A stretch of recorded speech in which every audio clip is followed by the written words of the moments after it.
നിങ്ങളുടെ ഇഷ്ട പരമ്പരകൾ എക്സ്ക്ലൂസീവായി സൺ നെക്സ്റ്റ് ആപ്പിലൂടെ തികച്ചും ഫ്രീ ആയി ഇപ്പോഴേ ആപ്പ് ഡൗൺലോഡ് ചെയ്യൂ.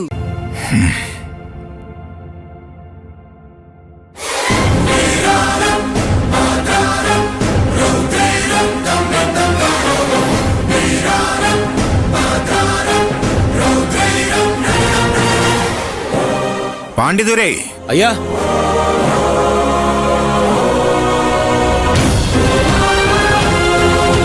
ഇനിയാണ് നമ്മുടെ ജോലി ആരംഭിക്കാൻ പോകുന്നത്. അവൻ ആരാണെന്ന് എത്രയും പെട്ടെന്ന് കണ്ടെത്തണം. ഈ വീട്ടിൽ കടന്നു കയറി ആ അതിക്രമം കാണിച്ചവൻ ആരാണെന്ന് എത്രയും പെട്ടെന്ന് അവനെ എന്റെ മുന്നിലെത്തിക്കണം. ഒരു പോറൽ പോലും ഏൽപ്പിക്കാതെ. ഉയരെടുക്കും മുമ്പ് അവന്റെ ദേഹത്തുനിന്ന് വീഴുന്ന ഓരോ ചോരപ്പാടുകളും എന്റേത് മാത്രമായിരിക്കണമെന്ന് എനിക്ക് നിർബന്ധമുണ്ട്. എന്റെ അലമേലുവിനെ തൊട്ടവനെ എനിക്ക് മാത്രമായിട്ട് കൊല്ലണം.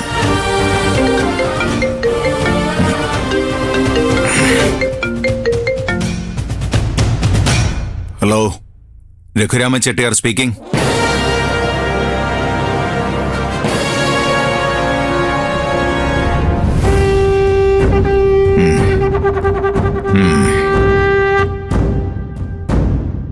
എന്താ പേര്?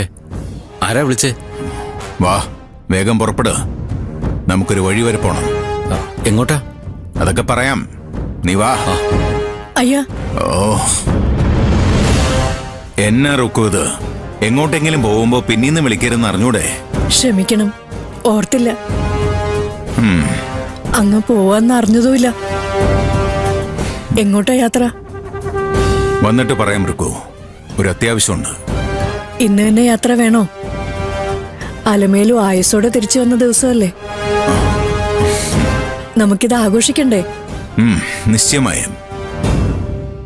3 തരം പായസം ഒരുക്കി സദ്യ ഉണ്ടാക്കി വെക്കൊരുക്കൂ. തിരിച്ചു വരുമ്പോ ഉണ്ണാനൊരു അതിഥി കൂടി ഉണ്ടാവും.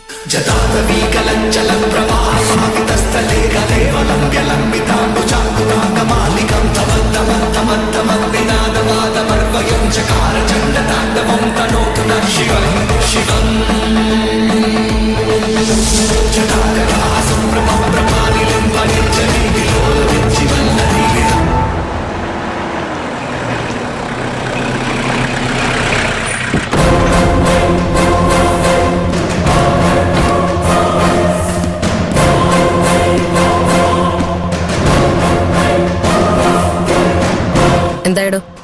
മാഡം, കേസ് രജിസ്റ്റർ ചെയ്ത് പോലീസല്ല, കസ്റ്റംസ് ആണ്. താനെന്താ എന്നെ നിയമവും ചട്ടവും പഠിപ്പിക്കണോ? ഇതെല്ലാം പഠിച്ചിട്ട് തന്നെയാ ഞാൻ ഈ യൂണിഫോം ഇട്ടേക്കുന്നത്. ഒന്നാമതേ പോലീസ് ഡിപ്പാർട്ട്മെന്റിന്റെ പേരിൽ ഒരുപാട് അലിഗേഷൻസ് ഉള്ള സമയം. ഇനി നമ്മളായിട്ട് എരുതിയിൽ എണ്ണ ഒഴിക്കണ്ട. ഈ പറഞ്ഞ ചന്ദ്രദാസ് വഴിയിൽ കിടന്നൊരു പെട്ടി തുറന്നു നോക്കുമ്പോ അതിൽ സ്വർണം കണ്ടു. ഏതെങ്കിലും സ്മഗ്ലേഴ്സ് ഉപേക്ഷിച്ചതാവാം. സോഷ്യൽ കമ്മിറ്റ്മെന്റ് ഉള്ളതുകൊണ്ട് അയാൾ അത് കസ്റ്റംസിനെ ഏൽപ്പിക്കാൻ തീരുമാനിച്ചു. ആള് മാറി തെറ്റിദ്ധരിച്ച് അവരയാളെ അറസ്റ്റ് ചെയ്യുകയും ചെയ്തു. കസ്റ്റംസിന്റെ പരാതി പ്രകാരം നമ്മൾ കേസെടുത്തു, അന്വേഷണവും ആരംഭിച്ചു. ഈ കേസിൽ പോലീസിന് ആകെ കൂടി സംഭവിച്ചിരിക്കുന്ന വീഴ്ച അത് മാത്രമാണ്. അയാളെ കുറ്റം സമ്മതിച്ചു കഴിഞ്ഞല്ലോ മാഡം. കസ്റ്റംസും പോലീസും വിചാരിച്ച കുറ്റം സമ്മതിപ്പിക്കാനാണോ പാട്? ഇപ്പോഴാകുമ്പോ ഇത് ഇങ്ങനെ അങ്ങ് തീരും. കോടതിയും മീഡിയയും അറിഞ്ഞ് ഇതൊരു ഇഷ്യൂ ആയാ തൂങ്ങാൻ പോകുന്നത് നമ്മളാ.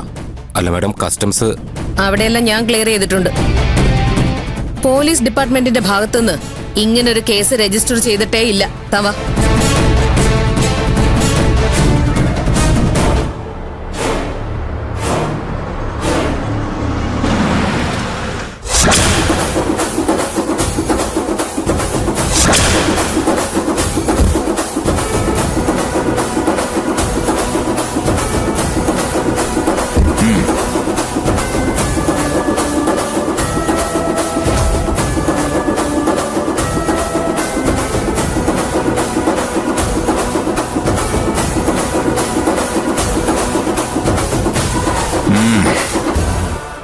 നിങ്ങൾ ഇവിടെ നിന്നാ മതി.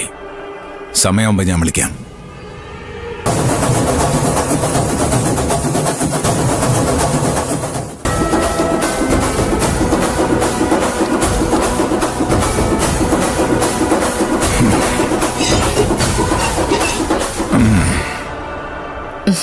വരണം പെരിയൂരെ, ഇരിക്കണം.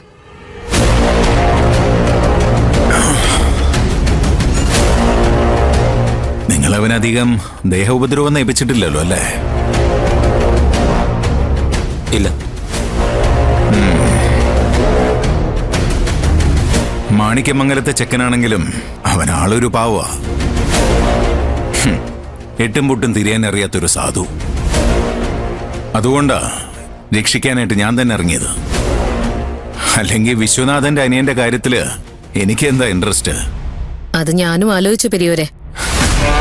ആരും ആലോചിക്കും. ആലോചനകൾക്കപ്പുറമാണല്ലോ എന്ത് നമ്മൾ ചെയ്യാ. സ്വർണ്ണക്കടത്ത് കേസിലെ യഥാർത്ഥ പ്രതിയെ ഞാൻ കൊണ്ടുവന്നിട്ടുണ്ട്. പാണ്ഡിതുരേ,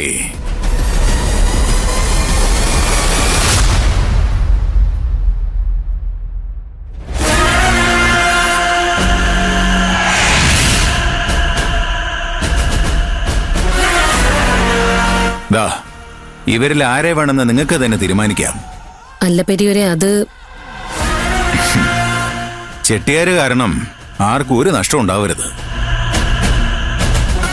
ഓ, എങ്ങോട്ട്? സ്വർണ്ണക്കടത്ത് പ്രതികളെ സാധാരണ എങ്ങോട്ടാണ് കൊണ്ടുപോകുന്നത്? അങ്ങോട്ട്. ഞാനും പ്രതിയാ. ഞാനും. ഇത് വലിയ കഷ്ടമായല്ലോ. നിങ്ങൾ കുറച്ചു നേരം ഒന്ന് പുറത്തേക്ക് നിൽക്കൂ.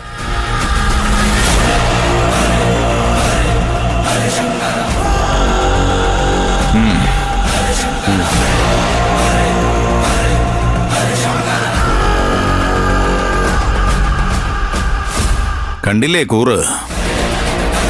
തലവെട്ടിയിട്ടാ മാറില്ല.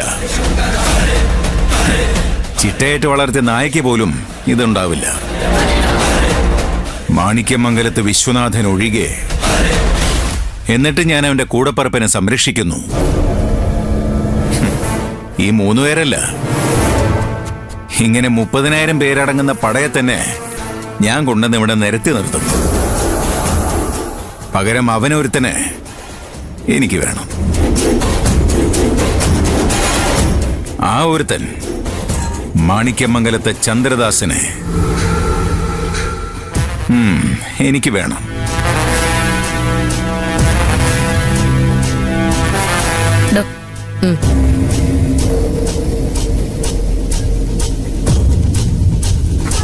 പെരിയൂര് വിഷമിക്കണ്ട.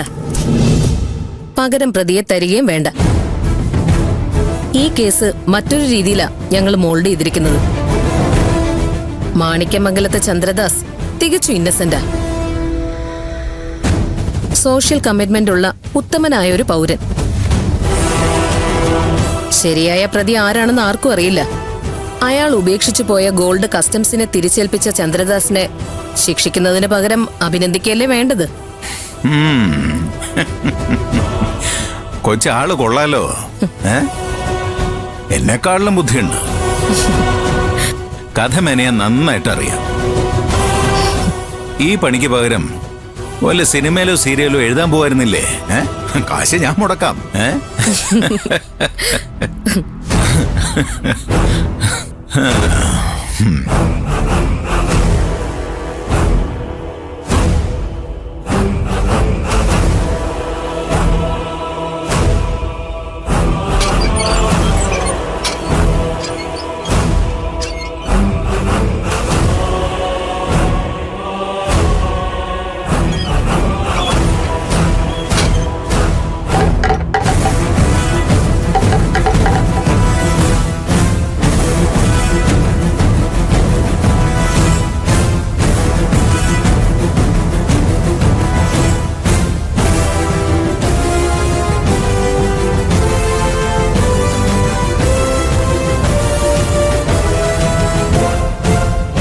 ചന്ദ്രദാസ് പൊയ്ക്കോളൂ.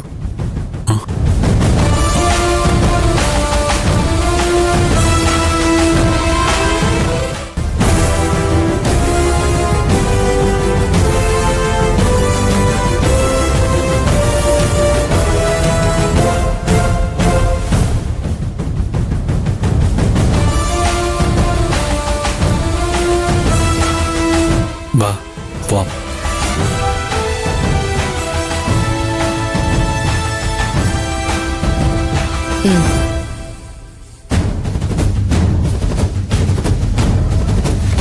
ചന്ദ്രദാസേ വാടോ വാ.